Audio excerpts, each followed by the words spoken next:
श्लोक 3 पच्चयिता पांडुपुत्रा नामाचार्य महती चुमम व्यूढा द्रुपदपुत्रेण तव शेषन धीमता।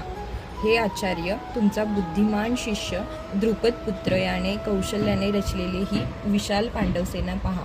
तात्पर्य: राजधुरंधर दुर्योधनाला आपले श्रेष्ठ ब्राह्मण सेनापती द्रोणाचार्य यांच्या चुका दाखवून द्यावयाच्या होत्या। द्रौपदीचे पिता द्रुपद यांच्याशी द्रोणाचार्यांचे राजनैतिक कारणावरून भांडण झाले होते। या भांडणाचा परिणाम म्हणून द्रुपदाने एक मोठा यज्ञ केला, ज्यामुळे त्याला द्रोणाचार्यांचा वध करू शकेल अशा पुत्राची प्राप्ती झाली।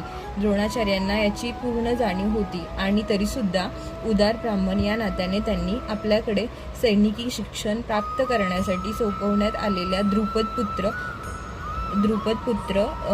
धृष्टद्युम्नाला स्वतःकडील सर्व प्रकारच्या युद्धकला शिकवण्यात मुळीच संकोच केला नाही। आता कुरुक्षेत्रावरील युद्धभूमीमध्ये धृष्टद्युम्नाने पांडवांची बाजू घेतली होती।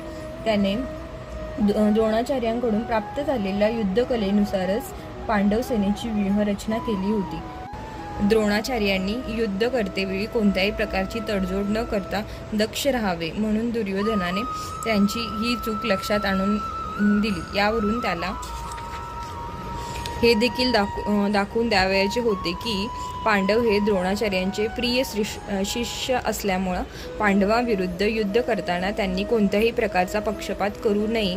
विशेषतः अर्जुन हा त्यांचा बुद्धिमान आणि सर्वात प्रिय शिष्य होता। अशा प्रकारचा सौम्यपणा युद्धात पराभूत होण्यास कारणीभूत ठरू शकतो, असेही दुर्योधनाने सूचित केले। धन्यवाद।